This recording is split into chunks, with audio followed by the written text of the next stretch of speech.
Hey guys, what's going on? Jet Fan here. I have Friedrich on the screen. You got the mod set up, and you have Henry J. Hyde there as well. Got a quick look at the Friedrich here. Not a great game, but a solid game. Ship you don't see out there very much. It's pretty squishy. It's not your standard German battleship. Citadel is pretty exposed. You give too much broadside, you can get punished in it. But I do like the guns. They're relatively accurate and they're pretty effective against cruisers. Battleships you're going to struggle against, especially well-angled battleships. So with that, you may be better off with, even though the German HE is pretty poor on battleships, you may be better off with the German HE. So, but I do like it for Tier 5. Tier 5 ranked, it's an underutilized ship. It's a ship that you can actually, get away with. It's pretty quick, 28 plus knots in the ocean. So when ranked comes back again, and if it is 5, may not be a bad play. Again, because it is devastating against cruisers, relatively accurate, and can somewhat hold up against battleships. So you're going to see here in this game, this isn't a barn burner game. This isn't anything nuts. It's relatively standard match in the Idle Friedrich. It shows what angling can do, and it shows, in my opinion, what the role of a battleship is. And that's to attract damage and be the sponge. Again, like I was saying in my previous video, Hyde is a great commander setup, great commander option for the German line. If you don't have him, I would, again, this line this ship is one of the ones where you may actually get away with a von Hippert just because of what this battleship is good at and what it really needs. And that's to not get up close and brawl. It needs to stay a little bit more at range. It needs to use its gun accuracy, etc. So I would strongly suggest Hyde if you have him. Otherwise, I think you can go either way. But von Hippert has a better chance of being more effective on this than other German line battleships. So, and that's simply because this doesn't have trailback armor. It doesn't have the brawling ability. So get lucky there. The island saves that torp.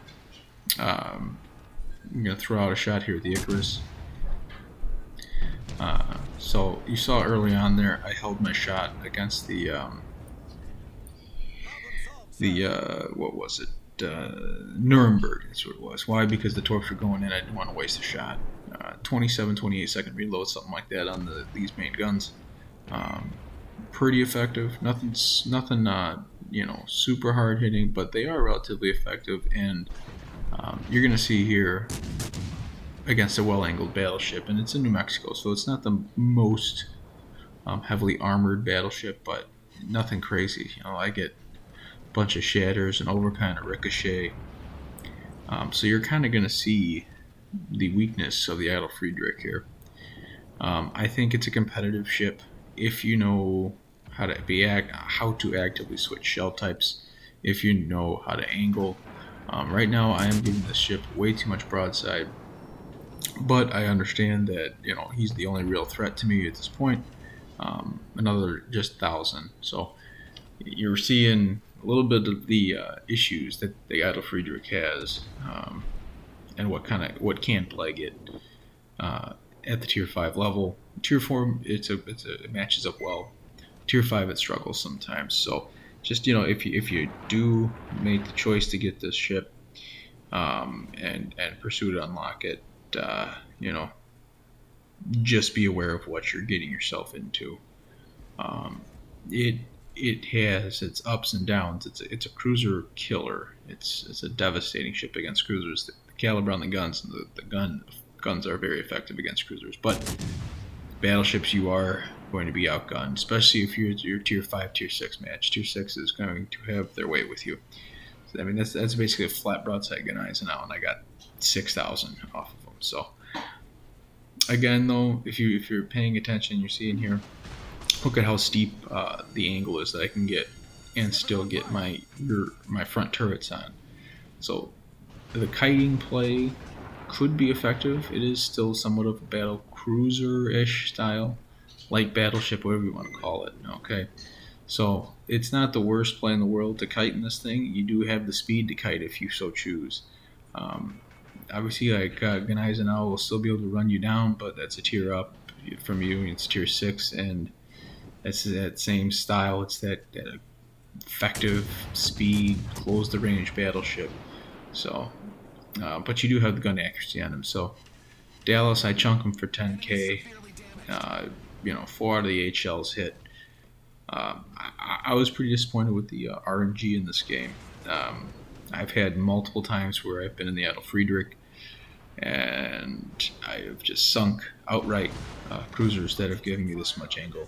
Double, triple Citadel, they're off the board and they're gone. So something to keep in mind, is what it is.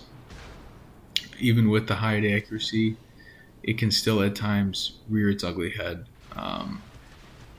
The German accuracy, but this is the most accurate German battleship, I think. Maybe the Bismarck might be more accurate now that they buffed it, but even before that, I would say, definitely before that, I would say that the Friedrich is the most battleship style closer to maybe the U.S. line, something like that. So people who want to play, so there's the Citadel, there's 9K. Of course, we didn't kill them. So the people who like battleships who are accurate may like the Friedrich for the German line, just because it is the most accurate German battleship pre-Bismarck buff. So as you see, I'm rocking back and forth here. I'm taking shots. I understand my role here. And the reason why I'm keeping in this kiting position is because if the Gneisenau now decides he does want to turn that corner, he does want to pursue, I want to give myself the option to basically kite away and drag him away from the decap. Notice how they have not entered into the decap, the David cap. So I'm in no rush to engage them constantly if they're not going to engage in the David cap and basically try to flip it. So we have the cap advantage right now. They are capping A. Team is down big time. So you're going to see what happens when you don't play the caps properly. If you look on the board right now, this is a clear red victory, right? Red is definitely in the lead. Dallas goes down. Oh, one ship less lead for them. They have the point advantage, but that point advantage would be substantially higher if they played it properly.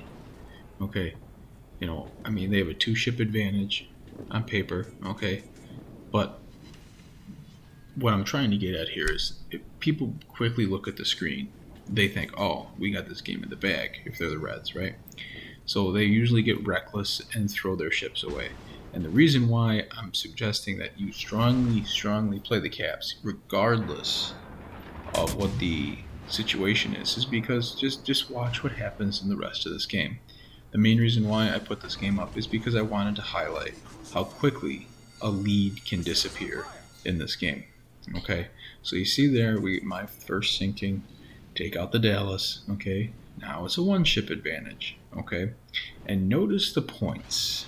Okay, the points differential has swung in our favor, even though we're a ship down. Okay, we had the cap advantage for long enough to where that 1-ship sinking swung it. Okay, huge ripper salvo on the Dallas. Okay, I'm taking these shots. I'm taking the fire damage. I'm owning it. It is what it is. I have the 5 heals. That's the beauty of the Hyde build. Okay, yes, if you take the accuracy mod in slot 1, you do give yourself the additional fire damage, but you let those fires burn. You put the fire perk as the legendary inspiration, you might be able to get away with it.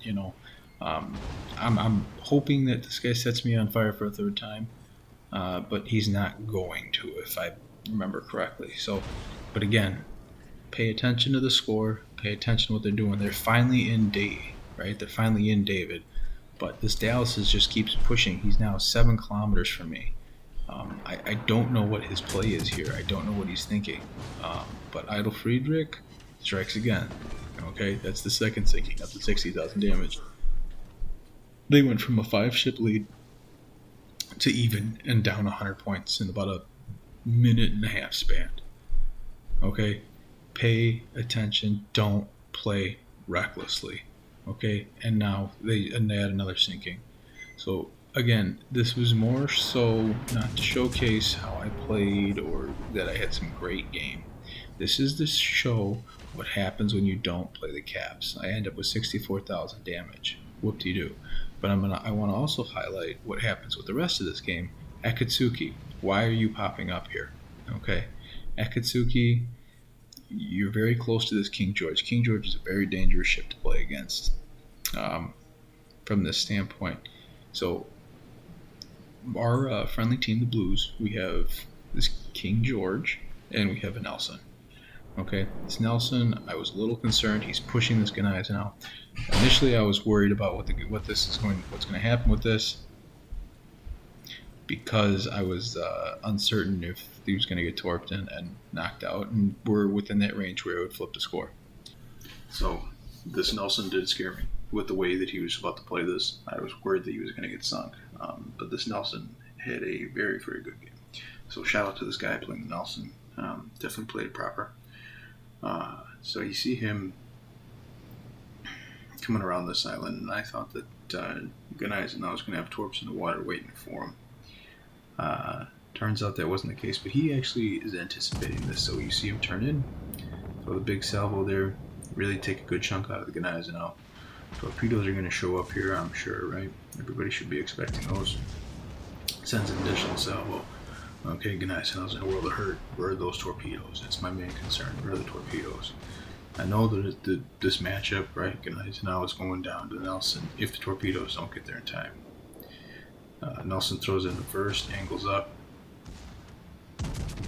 and down goes Ghanaians now. And of course, he doesn't need a torpedo because he's angled quick enough. It went from a 5 ship to a 3 lead to blowing it. So again, play the caps, okay? Because once you get to the point where those caps start flipping, you start losing the points. You start, now you're down. Now you got to push, okay? So just take that into account. I just wanted to highlight this because of that exact issue. You have to play the caps. Don't take a 2-ship lead for advantage, okay? See you on the high seas, guys.